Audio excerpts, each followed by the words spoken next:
Buenos días, doctor. Nosotros vamos a empezar a exponer fractura de tibia y peroné. Sale.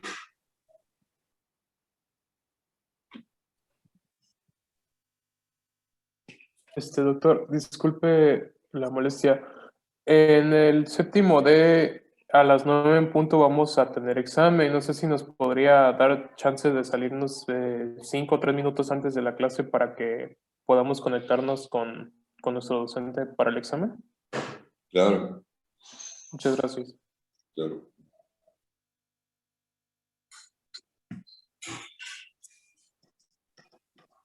Buenos días, compañeros. Nosotros vamos a comenzar a hablar de las fracturas proximales de tibia y después de las diafisiarias, de las distales y por último de las fracturas de peroné. En cuanto a generalidades, pues ya conocemos la anatomía de la tibia y peroné. Sabemos que la tibia va a ser la que dé estabilidad y va a soportar más el peso. El peroné va a servir un poco más para inserción de músculos y también para dar estabilidad a la articulación del tobillo. En la articulación proximal solamente va a estar involucrada la tibia y en la articulación distal, que va a ser la del tobillo, sí van a participar los dos, tanto la tibia como el peroné. En las fracturas proximales de tibia vamos a tener una afectación, los sitios que se van a ver más afectados van a ser el ligamento cruzado anterior y el ligamento colateral medial. Como vemos en la imagen de la izquierda, el ligamento colateral medial es el que está más medial, el que se ve que está como que vertical, ese va a ser el que se suele lesionar. También vamos a tener que en la fractura proximal va a haber un hundimiento del platillo lateral y una lesión del menisco lateral. Estos van a ser los sitios que mayormente se van a ver afectados. La siguiente, por favor. Y bueno, estas fracturas van a ser de importancia clínica ya que van a ser intraarticulares, aunque van a tener abundante tejido esponjoso y esto va a facilitar que su consolidación. Generalmente son frecuentes en personas con osteoporosis y el mecanismo de lesión suele ser por un traumatismo en valgo forzado, como se ve en la imagen, o también puede ser, por ejemplo, cuando una persona está de pie y la atropella un coche desde su lateral. Entonces, pues vamos a tener aquí un valgo forzado que va a causar esta fractura. Y vamos a tener la clasificación de Schatzker para las fracturas de tibia proximal. Estas van a constar de 6 clasificaciones y va a ir aumentando el peor pronóstico conforme vaya avanzando la clasificación. En el cuadro clínico general vamos a tener dolor intenso de rodilla, aumento de volumen por hemartrosis, deformidad en valgo, una rodilla ancha, inestabilidad lateral por el mecanismo de lesión, y el paciente no va a poder caminar, o sea, va a tener dificultad en la deambulación. Vamos a comenzar a explicar la clasificación de Schatzker. En la de tipo 1 vamos a tener una separación que nada más va a ser de la meseta tibial externa, o sea, va a ser una separación pura, y generalmente esta se va a dar en pacientes jóvenes.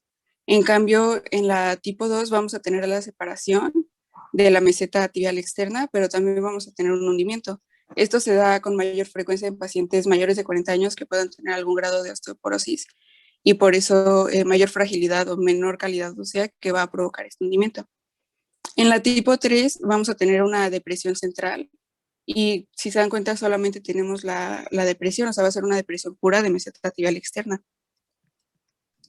En la 4, esta va a ser un poco más grave, va a haber una fractura de meseta tibial medial y puede haber hundimiento o no. En esta generalmente vamos a encontrar más daño de partes blandas, por ejemplo, se puede dañar la arteria poplítea. Entonces, cuando tenemos este tipo de fracturas, pues sí hay que sospechar mayor daño a partes blandas y hay que tener cuidado con eso en el tratamiento. En la 5 vamos a tener una fractura de ambos platillos, bicondilia, y la diferencia con la 6 va a ser que en la 6 sí va a haber disociación entre metáfisis y diáfisis. Generalmente a partir de la 4 son ocasionadas por lesiones de alta energía. Y en cuanto a las radiografías, vamos a hacer anterior y lateral. La anteroposterior nos va a servir para la magnitud de la fractura y del hundimiento, también para hacer la clasificación. y la lateral nos va a servir para saber si hay hundimiento anterior o posterior. En estos ejemplos, la primera es de tipo 1. Si ven, solamente hay una separación pura de la meseta tibial externa. La segunda imagen es de tipo 3 porque solamente hay hundimiento. Y la tercera imagen es de tipo 2 porque hay hundimiento y también fractura de la meseta tibial externa. En cuanto al tratamiento, vamos a hacer reducción al 100% porque hay que recordar que es intraarticular. Y también hay que ver que el hundimiento se recupere. Entonces hay que, bueno, para eso podemos utilizar injertos de hueso esponjoso. Generalmente la osteosíntesis es con tornillos de esponja y placas. Y, y también podemos utilizar osteomía o artroplastía con prótesis total en caso de que no se pueda recuperar el hundimiento sin esto. Y en cuanto a las complicaciones, una complicación importante va a ser el síndrome compartimental. Recordemos que las fracturas que más tienen riesgo de este síndrome son las del antebrazo en niños y en el adulto va a ser en las fracturas de tibia. Esto se va a dar por un aumento de presión en un compartimento sobre músculos, nervios y arterias. Vamos a tener dos mecanismos en la fisiopatología del síndrome compartimental. Puede ser por pérdida de espacio, por ejemplo, en quemaduras, o por aumento del espacio, y esto va a ser generalmente en fracturas. Siempre que sospechemos de un síndrome compartimental, lo que tenemos que hacer es quitar todo el vendaje o el yeso que tenga el paciente, porque esto va a ser mejor que tenga un síndrome compartimental y que lo dejemos avanzar. Siempre hay que checar pulso, sensibilidad y movilidad en la parte distal de la fractura. O sea, por ejemplo, si tenemos ahorita una fractura del proximal de la tibia, entonces tenemos que checar pulso, movilidad y sensibilidad del pie para verificar que no hay un síndrome compartimental. Y otra de las complicaciones es la limitación funcional, la artrosis, etcétera. Si hay una lesión del ciático popliteo externo, vamos a tener que el paciente cuando se recupera va a tener una marcha en equino. Esto quiere decir que el pie o la punta del pie va a estar inclinada hacia adelante.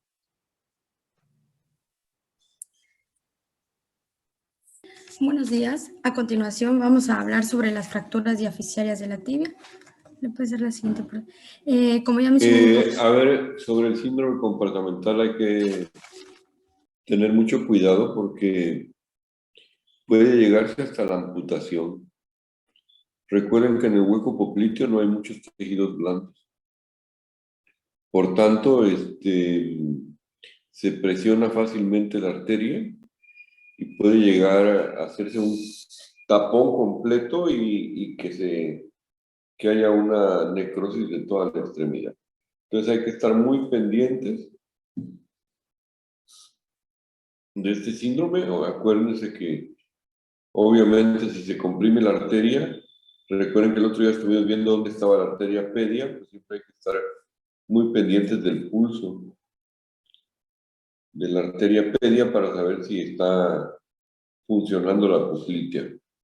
Y lo que decía la compañera, hay que ver si no hay palidez del pie. Y además el paciente nos dice que lo siente frío, ¿verdad? Acuérdense también que ahora hay una especialidad vascular periférico que nos ayuda a manejar o a saber qué tanta compresión hay de la arteria. Y muchas veces ellos tienen que entrar y recanalizar la arteria en el hueco popliteo o poner un injerto, hacerle algo a la arteria para que siga funcionando perfectamente bien. Y ellos tienen también un Doppler que nos permite escuchar bien si existe pulso o no en la arteria poplitea y en la arteria pedia. Preguntas de esto, me interesa mucho el síndrome compartimental. Puede suceder en cualquier parte del cuerpo, pero sobre todo, como dijo la compañera, en el codo y en la rodilla.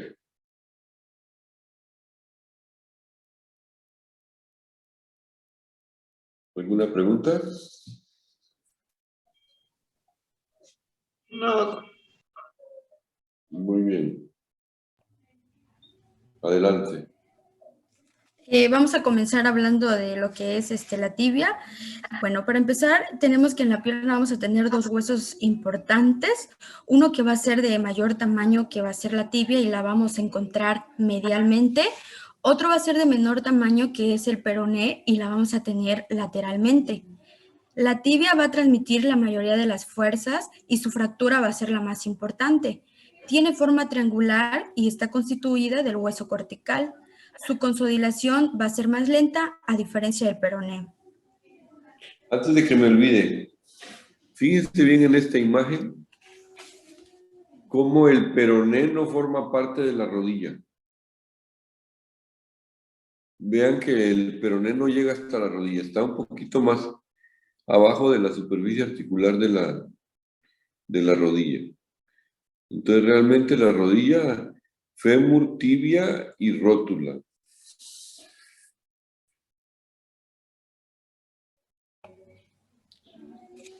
¿Le puedes dar la siguiente, por favor?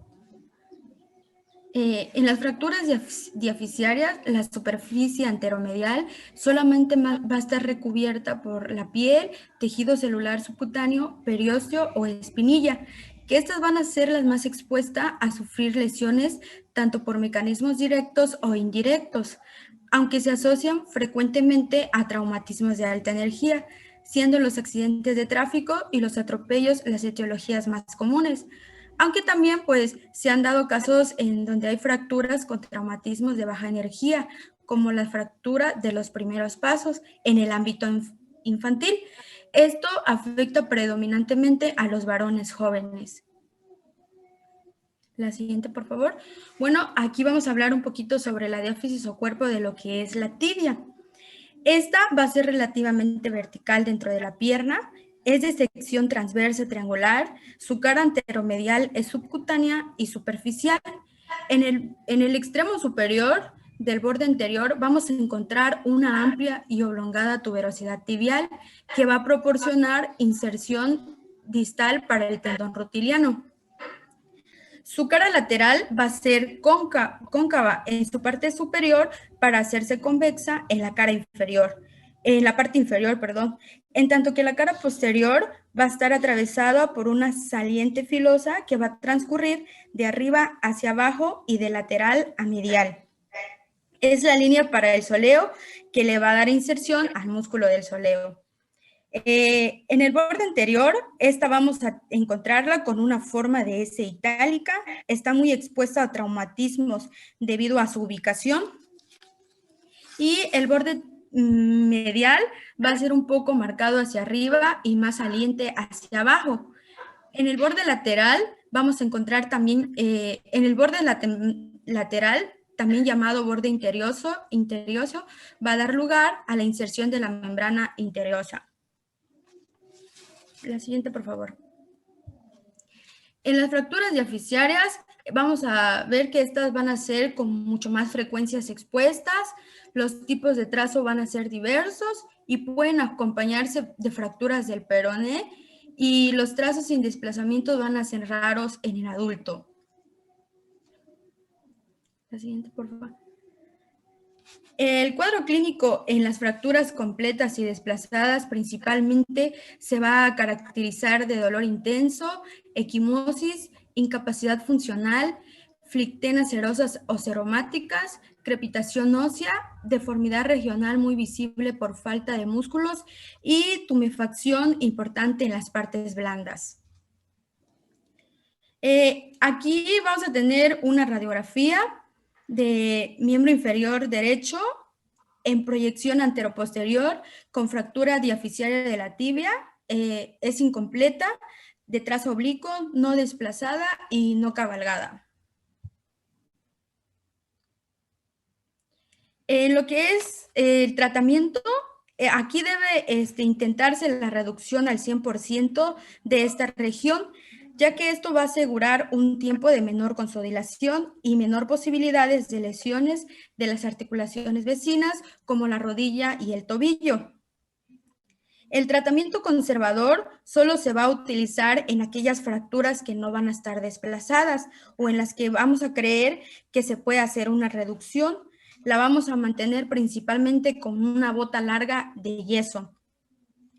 La osteosíntesis deben ser mínimas para lesionar lo menos posible a la circulación local, preferentemente con clavos centromedulares bloqueados y a cielo cerrado, aunque hoy en día aún se siguen utilizando la osteosíntesis abiertas con tornillos, también los centros medulares no bloqueados, placas rectas angostas y contensores externos articulados, que esto nos va a permitir la manipulación externa hasta lograr la reducción deseada sin abrir el foco fracturario.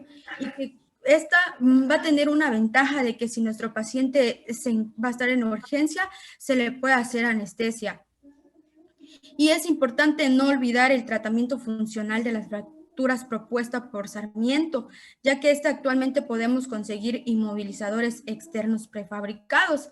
Y pues aquí la consolidación puede tardar de 6 a 8 meses. ¿Le puedes dar la siguiente? Entonces vean que la tibia en la diáfisis es el hueso que va a tardar mucho más en consolidar en todo el cuerpo, ¿verdad? Recuerden que lo mismo vimos en la diáfisis del húmero y lo mismo estamos viendo ahora en la diáfisis de la tibia. 6 a 8 meses. Casi estamos hablando de una pseudoartrosis. ¿Cuál es la diferencia? Que la pseudoartrosis se detiene y no avanza en la consolidación. En cambio, la tibia cuando avanza, aunque sea paulatinamente en la consolidación, bueno, pues sabemos que lo vamos a lograr. También si se detiene y se diastasa en vez de seguir la consolidación, pues entonces estamos hablando de pseudoartrosis, ya no de consolidación normal.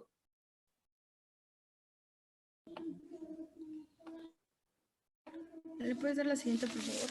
Bueno, en cuanto a lo que es el pronóstico, esto va a ser malo porque puede haber retardos de la consolidación, pseudoartrosis, infecciones o artrosis de rodilla o tobillo.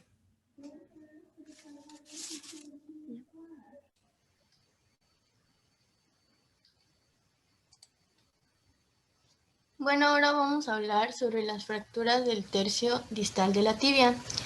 La bibliografía decía que estas fracturas pues iban a ser problemáticas porque se van a acompañar de pseudoartrosis o infección, que ya vamos a ver más adelante. No, para comenzar les puse algunas de las clasificaciones que se mencionan en la bibliografía. La primera es la de Danis Weber.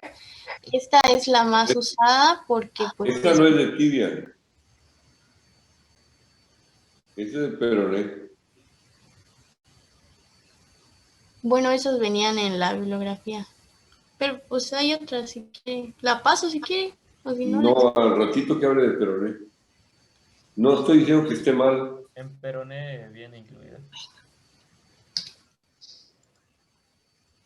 Bueno, esta de la clasificación de los maleolos también venía en la bibliografía y pues dice que podemos tener fracturas unimalolares, bimalolares o trimalolares, como se muestra en la imagen. En la figura A podemos ver una fractura unimalolar que es en el malleolo lateral, que es compuesto de peroné. En la figura 2, en la B, podemos ver una fractura bimalleolar, una fractura de malleolo lateral del peroné y una fractura del malleolo medial de la tibia. Y en la figura C podemos ver una fractura trimalleolar que incluye las dos anteriores y una más que está compuesta por el malleolo posterior o malleolo de Destot, que es la parte posterior de la tibia. Y también se hablaba de esta clasificación en la bibliografía de Lau Hansen, pero pues decía que esta es una clasificación un tanto complicada y no se usa tanto en la clínica como la otra de Danis Weber. Pero esta clasificación nos relaciona la mecánica del trauma y las posibles fracturas o lesiones que puede tener el paciente. Bueno, en la etiología y el cuadro clínico En la etiología tenemos que, pues debido a movimientos forzados del tobillo, pueden haber fracturas de la parte distal de la tibia. Y mientras más lesiones tenga el tobillo, más severo y visible va a ser el cuadro. En la clínica podemos tener pues dolor intenso y equimosis malolares y también incapacidad para la bipedestación y la deambulación y deformidad de la articulación del tobillo. Bueno, en las radiografías se dice que las más utilizadas son la anteroposterior y la lateral, y en algunos casos, si hay lesiones de ligamentos, podemos utilizar radiografías en posiciones forzadas, pero que estas se tienen que hacer bajo anestesia. Y en caso de que haya lesiones de ligamentos y diástasis tibioperional distal, y no hay fracturas malolares laterales, se debe sospechar de fractura proximal o deficitaria del peroné, y para eso también se pide una radiografía. Y si hay demasiada duda, podemos pedir una radiografía del tobillo contralateral. Y estos son ejemplos de radiografías. Bueno, en el tratamiento se puede manejar conservador con una bota corta enyesada. Si es que se logra una reducción, si vemos que se logra una reducción llevando el control con las radiografías, y si no, pues se tiene que dar un abordaje por cada fractura con osteosíntesis con clavillos, tornillos malolares o tornillos de esponjosa, como se ven en la imagen.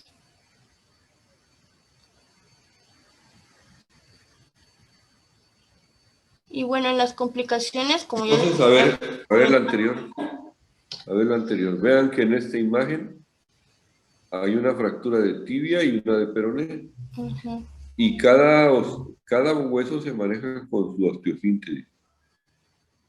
¿Sí? Entonces, al ratito que veamos las fracturas de peroné, ya nos puede pasar esa imagen que quería pasar para que le entendamos. Pero ahorita estábamos hablando de tibia y por eso me interesó más que termináramos con la tibia. Puedes ver esta imagen tantito sobre la vista de tu hija. Esta fractura. Bueno, y en cuanto a las complicaciones, ya les había mencionado que estas fracturas son acompañadas de pseudoartrosis o infección, pero también pueden estar acompañadas de artrosis o limitación funcional residual, de dolor o edema persistente e inestable.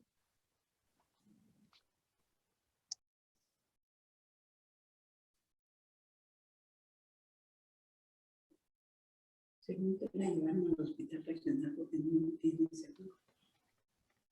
Bueno, ahora vamos a hablar sobre las fracturas de peroné. ¿Le puedes pasar a la siguiente, Itze? Bueno, como ya se comentó anteriormente, el peroné está ubicado posterolateralmente a la tibia. Este es más pequeño y más delgado que la tibia. En su parte más proximal está relacionado con lo que es con la rodilla, justo por detrás del segmento proximal de la tibia, mientras que distalmente contribuye pues al malleolo externo.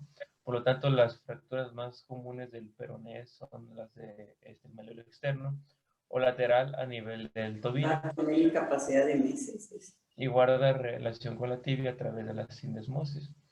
Como tal, pues el peroné no transmite fuerza al peso corporal. Este es más que nada sirve para la inserción de músculos y da pues estabilidad pues, al tobillo. Por lo tanto, las fracturas de peroné, las más comunes son las de pues, el malleolo externo. La siguiente, por favor. Bueno, en las fracturas de peroné, la fractura distal del peroné, como ya les comenté, también conocida como la fractura de el malleolo externo o tobillo externo. Esta es una fractura muy frecuente en personas que se realizan pues, alguna actividad física fuerte de contacto, más que nada pues, en los deportes. Pero pues también puede ser causada por algún paso falso, alguna caída, y también mencionaba los pues, accidentes de coche automovilísticos. Bueno, generalmente pues se produce una fractura externa del tobillo. Nada, pues si sigue hablando, no sé. Esta suele ser una consecuencia de una lesión traumática del tobillo. Que ya la pidió. Bueno, estas fracturas son comunes pues, en deportistas jóvenes, pues generalmente por las cargas repetidas sobre los tobillos. Dice tu papá que cuando tengan la radiografía que se... Y también a las personas que, como ya les comenté, las que practican disciplinas de contacto y las que sufren pues, accidentes automovilísticos. Una siguiente, por favor.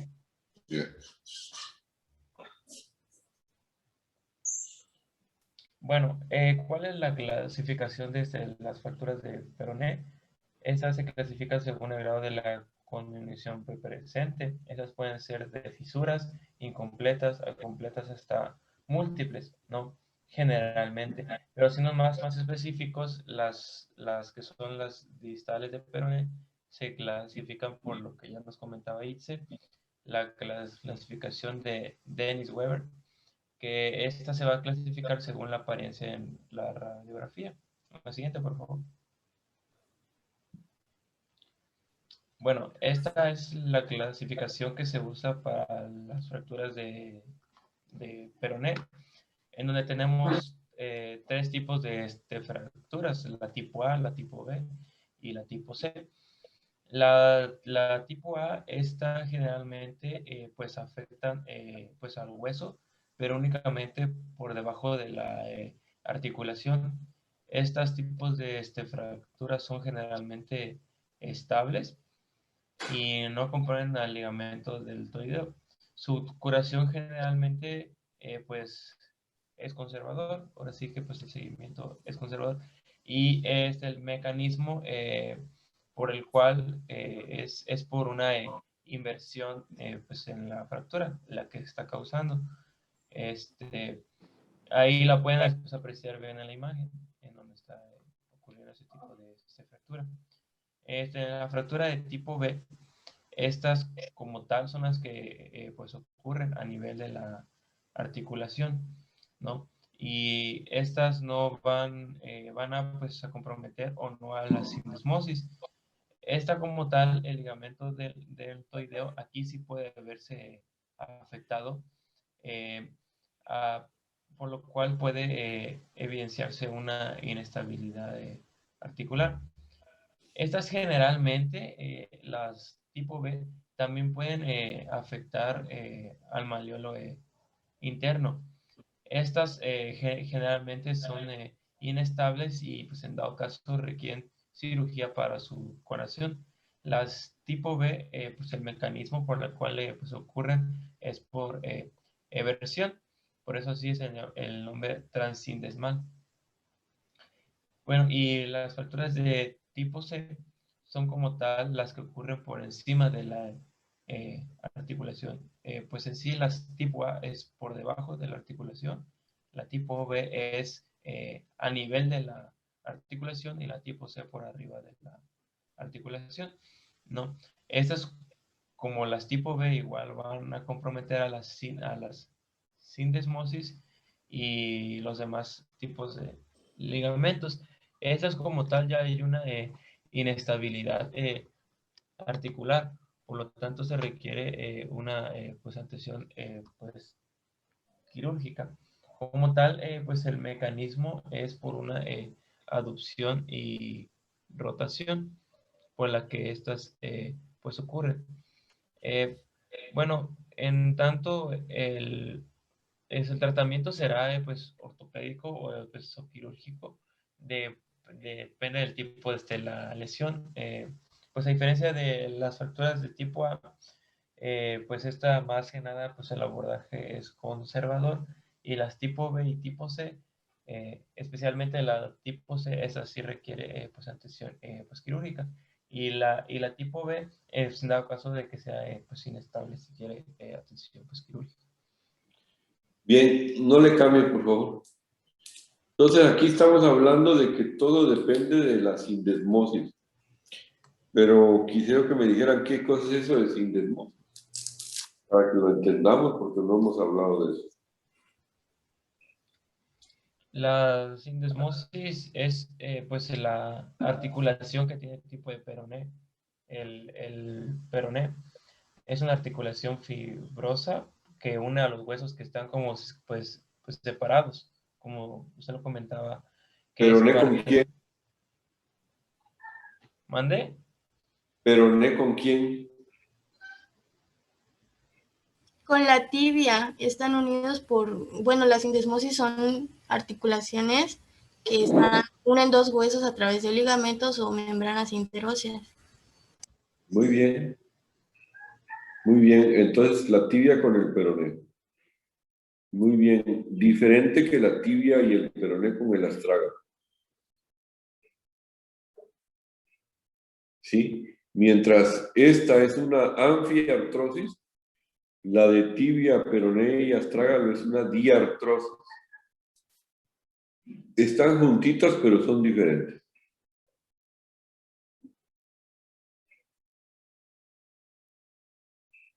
¿Sí se entendió? Sí.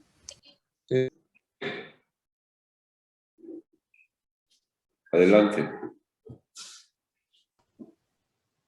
Sería todo, doctor. Ujú.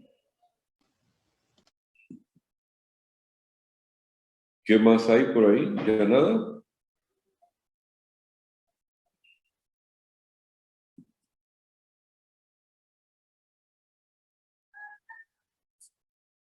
Bueno, Ya solo queda el último equipo, fractura de pie. Equipo. bueno. Pues entonces lo vamos a dejar hasta aquí para que los del grupo D se puedan poner abusados para el examen. Y mañana nos vemos para terminar entonces pie, fracturas del pie. Muchas ¿Sale? gracias, doctor. Sí, Gracias, doctor. Doc. Sí, Nos doctor, vemos mañana. gracias. No, Hasta no. Hasta luego, Doc.